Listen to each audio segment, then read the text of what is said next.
Hey everyone, and welcome back. It's the Happy Cat here, and I thought, I don't know, I did actually several recordings almost once a week for the past month and ended up scrapping all of them, specifically meant for this second channel, just telling random stories or thoughts. I don't know why I scrapped them in the end. Maybe they just weren't worth watching, or I was kind of rambling or getting off topic. But then I thought, you know what? I need to practice getting in front of the camera, not being like shy or embarrassed or feeling like it takes all this emotional energy. I think I kind of psych myself out that filming is this really difficult thing where I have to like get myself mentally prepared, almost like I have an interview scheduled or I have to make a phone call. So I'm trying to get myself more comfortable with just turning the camera on when I feel like sharing something, because I realize I keep a lot of thoughts bottled up in my head. Like, I go out for walks. I feel like for me, going out for a walk isn't really for the exercise. It's for me to just get all of those bouncing thoughts in my head, like a space to exist so that they can quietly exit and the important ones stick with me. It's kind of like a shower. You know, people say shower thoughts. That's where I think I have a lot of shower thoughts and I need to like go for walks to get them out. But I also still keep them inside my own head, and I don't really talk to like many different people. Probably like maybe my mom and my boyfriend, and that's about it. So I realized I actually really like sharing things with you guys, and I'd like to try to vlog. So I'm challenging myself to make just quick little snippets of what I'm thinking every day. That'll be my challenge to myself for at least just 1 week. We'll see how it goes, because I'm kind of interested to see what that would turn out for myself. And also, I'd really love to go back, like even to a few years ago, and see what were some of the things I was thinking about, because I do get stuck on really specific things, and I do wish I had sort of a record or a journal. I don't know. I digress. So I guess the biggest thing I've been thinking about lately, this is why I want to do more than just one of these or try to do it daily, because I am just full of thoughts on this topic, but I've been thinking a lot about like what's the purpose of things, etc.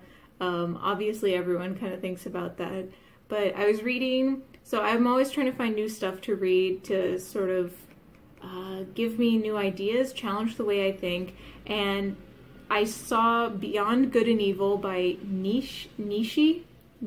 Sorry, I don't know the best pronunciation, but it's so dumb. But I remember Beyond Good and Evil, the video game, how much I loved it. I was pretty sure it didn't have a whole lot to do with the philosophical, like, book of essays Beyond Good and Evil. And after kind of reading through it, I'm not sure how the video game and the book are related. Maybe it's a combination of I didn't read the book in close enough detail, or that I didn't remember the plot of the video game in close enough detail. Probably it's both of those things.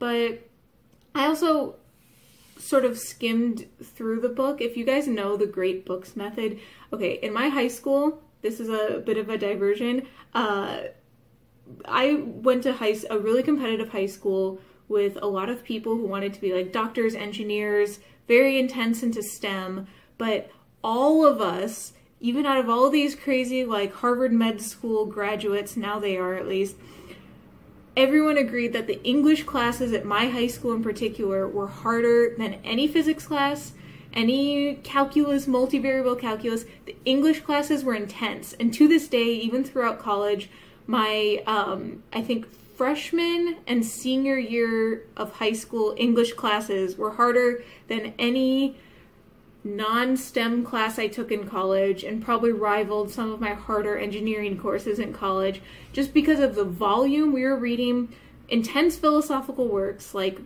Plato, or we were reading classics like Voltaire, and what's that guy's name? Faulkner, like kind of difficult stuff like that. And you would read a book pretty much once every 2 weeks, maybe 3 weeks if it was a bit longer. And it would be like the first week. So the idea is you read the book once through. This is the Great Books method. You read the book once through and you just try to get an idea for like what it is, what the main ideas are, even if you don't fully understand it. And then the second time through, you go and you analyze it each paragraph. So most of it, what we were reading was nonfiction. Some of it was fiction, but let's say it's nonfiction. Okay, so this is how you would analyze something like Beyond Good and Evil. You start at the top of the paragraph and you write the question you think the paragraph is trying to answer. Like, what point is it trying to argue? Because most of these papers kind of have papers, essays, like large nonfiction books, they kind of have a central thesis statement that they're trying to argue. Like, I don't know, a book on food these days might be like, I'm trying to argue that corn syrup is bad for our economy and our health. That might be their argument.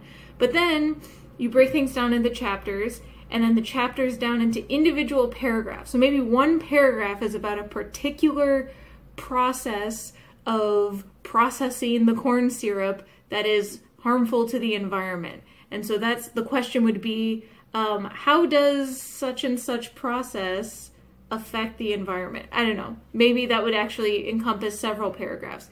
And then you write down each point that the paragraph or page is making that answers that question. Finally, you write down the conclusion of what that answer to the question would be if you had to summarize all those points. And you would do this for each paragraph or each page for 200 to 300 pages. All of it would have to be graded. That it was nuts. And on top of that, we had to do a lot of other stuff. My point being, I did not read it as closely as that. So I did my first pass, and I really didn't get down into the nitty-gritty details. But my takeaway from it, and I could be totally wrong, but my takeaway in terms of something that at least I hadn't thought of before is that he's arguing throughout many of his works for something called the will to power. And I actually hadn't heard of this term before, even though now it makes sense. I was reading that through history, Nazi Germany sort of purposefully misinterpreted that to mean, oh, it's every human being's natural, driven intention to have this will to power, so we should rise and be powerful. But what it actually means, I think, okay, once again, this is my interpretation. It seems, okay, maybe it's easier to understand in contrast to, I think, the people he was sort of playing off of. So I think Schopenhauer, another philosopher, I think he was German. Once again, not coming to these vlogs with all the facts, but just with what my brain remembered after a few weeks. So Schopenhauer said that there is a, wait, shit, no, I need to look this up. I'm going to look this up on camera. Come on, computer, wake up from sleep. I don't want to get this wrong because this is important to me. I'm actually looking this up right now. Because one said that there's a will to meaning and one said that there's Schopenhauer will to... Ah, yes. Okay, so I was right. He said the will to live. Basically that all humans and creatures, that we exist and our prime directive is just to, survive and then to reproduce. Which makes sense as you're observing the world. It makes sense that we do things, we do things to care about our safety and our health and our well-being, and then we care about our relationships, etc. So you might conclude that that's our primary directive. But then, of course, people do things that are irrational in the face of life, and so that's where you get, okay, now who did the will to meaning? Will to meaning, was that Frankl? Was it Viktor Frankl? I don't think he was the first one to talk about it.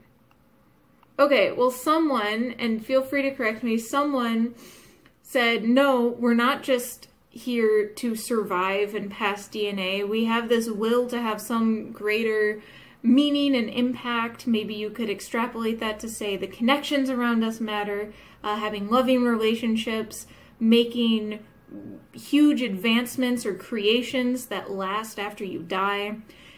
And then what I think Nishi, that's just how I'm going to pronounce it, I think what he's saying with will to power is that humans, meaning might be a subset of what it means to seek power, where power is more of seeking your own personal freedom, kind of. Like, for example, most people have to go to a 9-to-5 job, or even longer or work multiple jobs. You have to be on a salary answering to someone to survive.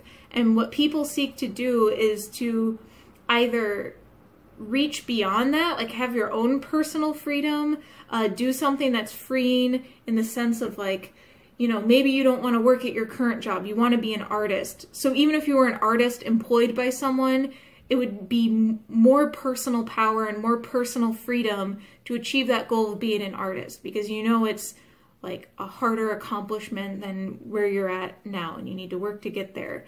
Like that, trying to dominate other people is not an act of willing to power in the way he's defining power, because that means that you require other people's subservience to feed like a negative instinct, and then in a sense you're almost trapped in that cycle. Or this is where I'm trying to make sense of it, because once again I need to go back through and read it in detail instead of just getting the main points. Or that even, you know, destroying other people or tearing other people down doesn't increase your power, it just decreases others. It's something that I'm still having difficulty articulating, but it's what I've been thinking about a lot. And even though I don't agree with everything he says, it's hilarious. He spends basically the first part of Beyond Good and Evil is him burning other philosophies.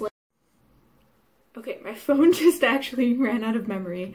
I don't know where I was. In any case, I've been thinking a lot about what that means, the will to power, and it's an interesting word, because I think I've heard the word power in so many different ways, but I think it's a different definition than what you would commonly hear it as. And that's why I can kind of see the truth in it, more than just simply, oh, people want to do something that's meaningful or with high impact, because that word gets very vague and arbitrary, and it's also become a business buzzword a little bit, where I'm now seeing that what's meaningful or impactful or what gives you personal freedom isn't always literally changing the world. I find your sphere of influence tends to be in like the community around you. And even if you have millions of followers on social media and you have a lot of influence, you still might only have like a tiny bit of influence on a person watching your video, looking at your content, purchasing your products. You might only have a tiny influence. So the people and things you can really influence are right around you, the people you interact with every day. Point being that I know for a fact that I always had these very grand notions of meaning and morality and being very self-sacrificing, and now I'm sort of shifting that a bit. And so I don't really have an answer in this video, but more of a question. I guess let me know what you guys think about this, if you've read any of his work and have further thoughts. Like I said, I'd like to do some more of these of just kind of what's been stuck in my brain every day, even if it's nothing like, you know, super educational or put together or, yeah. So I hope you guys are having a happy day wherever you are. I could probably talk for hours, but let's leave it at that. Bye.